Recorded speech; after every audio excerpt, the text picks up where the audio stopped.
President Trump has insisted that Iran's nuclear sites were completely destroyed. በዓለም ላይ ከዚህ ቀደም ታይቶ በማይታወቅ ሁኔታም የተሳካ ጀብድ ፈጽመናል በኢራን ያደረግነው ዘመቻ አስደናቂ ነበር ሲሉ ዶናልድ ትራምፕ እየተኩራሩበት እንዲሁም እየተመኩበት ዘመቻ ውሸት ነው በኢራን የኒውክሌር ጣቢያ ምንም የደረሰ ጉዳት የለም የሚል መረጃ ሾልኮ መውጣቱ ሲነገር የትራምፕ ገድል ውሃ በልቶታል ተባለ የእስራኤሉ ጠቅላይ ሚኒስትር ቤንያሚን ኔታንያሁ ከትራምፕ ጋር ያደረግነው ጥምረት ታሪክን የሚቀይር መብረቃዊ የሆነ ብሎም ኢላማውን የጠበቀ ሲሉ በዓለም ፊት የተናገሩት ቃል ዛሬ መረጃው የተሳሳተ ነው ሲባል የኔታንያሁ ቃል ራሳቸውን መልሶ ሳያሳፍራቸው አይቀርም ሲሉ ለጉዳዩ ቅርበት ያላቸው ወገኖች ይናገራሉ ቀድሞም ቢሆን በጥርጣሬ የተሞላው የኩለ ሌሊት መዶሻ ዘመቻ ተብሎ የተጠራው ጥቃት ለፔንታጎን ባለስልጣናት አንገት የሚያስደፋ ሆኖ ብቅ ብሎባቸዋል በዓለም ላይ የማይደፈር ኃይል ባለቤት ነን የሚሉት ፔንታጎናውያን ዛሬ ላይ አጣብቂኝ ውስጥ ገብተዋል ነው የተባለው በምዕራባውያን አራቱ ሰይጣኖች ተብለው የሚታወቁት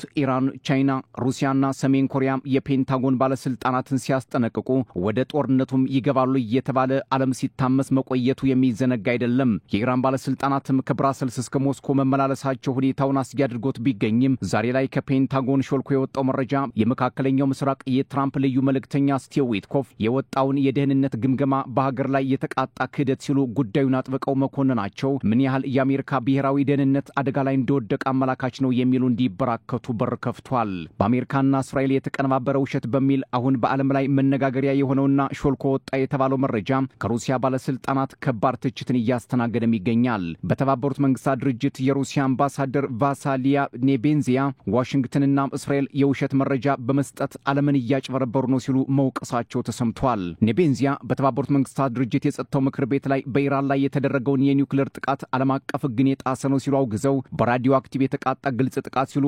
የዋሽንግተንን ድርጊት ኮንነውታል በኢራን ላይ አሜሪካ ያደረሰችው ጥቃት ከተባበሩት መንግስታት ድርጅት ቻርተር ጋር የሚጻረርና ኃይልን ህጋዊ ለማስመሰል የተደረገ ሙከራ ነው ብለውታል የዓለም አቀፉ አቶሚክ ኤነርጂ ተቋም ዋና ኃላፊ ራፋኤል ግሮሲ ደረሰ ስለተባለው ጥቃት ተጨባጭ መረጃ እንዳልደረሳቸው መናገራቸው የሚዘነጋ አይደለም በተባበሩት መንግስታት ድርጅት የእስራኤል ዲፕሎማት ዳኒ ዳኖን በበኩላቸው ባለፈው በፈረንጆቹ ሰኔ 13 ሀገራቸው በኢራን ላይ ያደረገችው ጥቃት ቴህራን ኒውክሌር ከማበልጸግ እንድትቆጠብ ነው ሲሉም ተከራክረዋል ዓለም አቀፉ የኒውክሌር ተቋም በኢራን ደረሰ ስለተባለው ጥቃትና ስለ ጉዳቱ ዝርዝር መረጃ አላገኘውም ብሎ መግለጫ መስጠቱ አንዱ ማሳያ ነው ሲሉም የሩሲያው ዲፕሎማት ተናግረዋል የተለያዩ ፖለቲከኞችም የዋሽንግተን ውሸት ያልቅም ሲሉ ትችታቸውን እያጎረፉ ነው ስቲቭ ዊትኮፍ ግን ሀገራቸው በኢራን ሶስቱ የኒውክሌር ይዞታዎች ላይ የፈጸመችውን ጥቃት አቻ ያልተገኘለትና በስኬት የተጠናቀቀ ሲሉ እየተሟገቱና ለመገናኛ ብዙሃን እየተናገሩ ነው ዶናልድ ትራምፕ በበኩላቸው ታላቁንና ታሪካዊውን ግባችንን መና እንደቀረ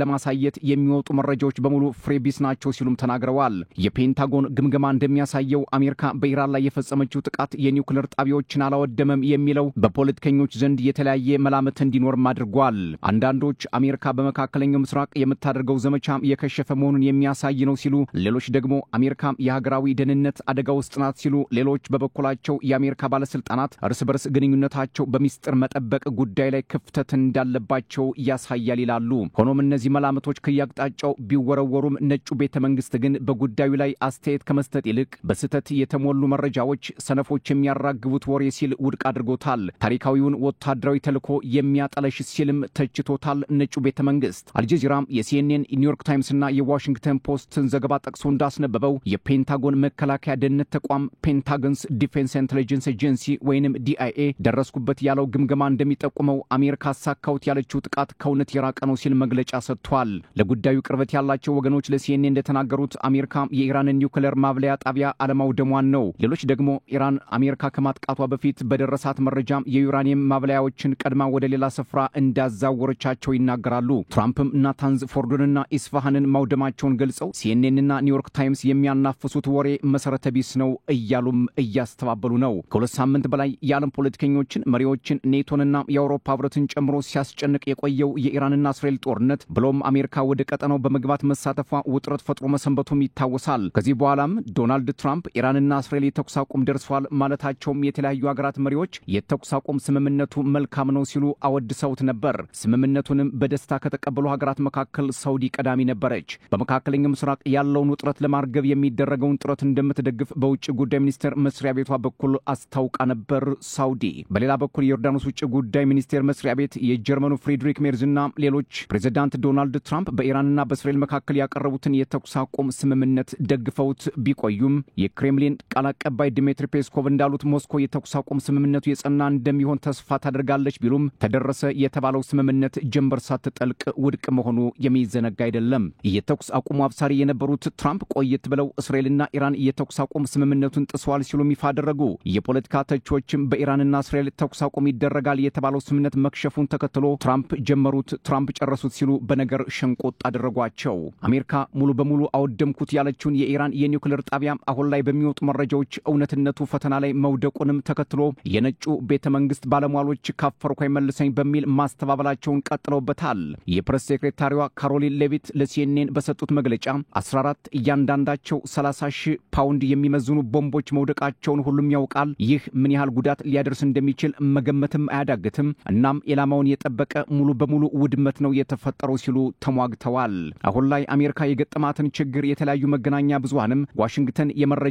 ጦርነት ተከፍቶባታል ሲሉ እየዘገቡ ይገኛል። ይህ ጉዳይ ከፔንታጎን መንደርም ጫጫታን ፈጥሯል። እንዴት መረጃው ሊሾልክ ቻለ? ማን አሾለከው? የሚለው ነገር የብዙዎች ራስ ምታት መሆኑንም ቀጥሎበታል። የነጩ ቤተ መንግስት ዘጋቢዎች የተፈጠረውን ነገር ለማስተባበል ጥረታቸውን ቀጥለዋልም እየተባለ ነው። ይህ ነገር የዶናልድ ትራምፕን ስም ለማጠልሸትም የተቀነባበረ ሴራ ነው ሲሉም እየተከራከሩ ነው። ዛሬ ላይ ሾልኮ ወጥቷል የተባለው መረጃ ከአሜሪካ አልፎ ወደ ሀያላኑ ጎራም ተቀላቅሏል። የአውሮፓ ህብረት የውጭ ጉዳይ ፖሊሲ ኃላፊ ካጃ ካላስ የአሜሪካ ጥቃት በኢራን ላይ ህጋዊ ይሁን አይሁን ግልጽ አይደለም ብለው መናገራቸው ተሰምቷል። አንድ አካል የሆነ አካል ለማጥቃት ሲፈልግ በዓለም አቀፉ ህግ መሰረት እውቅና መስጠት ይኖርበታልም ሲሉ ተደምጠዋል ካጃ ካላስ። ነገር ግን የአሜሪካ ጥቃት በኢራን ላይ ህጋዊ ነው ወይስ አይደለም በሚል ለቀረበላቸው ጥያቄ ፍጹም አይደለም ነው ያሉት። ካጃ ካላስ የአሜሪካ ጥቃት ኢራንን ከኒውክሌር መርሃ ግብር ለመግታት የታቀደ ነው፣ ግን ማጥፋት አልተቻለም ሲሉም ያልጠራ መልስ በመስጠት ዲፕሎማሲ መፍትሄ ብቸኛው መንገድ ሲሆን ተቀምጠን መነጋገር ያለብን ጉዳይ ነው ሲሉም አክለው ተናግረዋል። ትራምፕ አሁንም ድረስ ልከኝነታቸውን እየተናገሩ ነው። ኢራን ላይ የፈጸምነው ውድመት ቴህራንን ለ10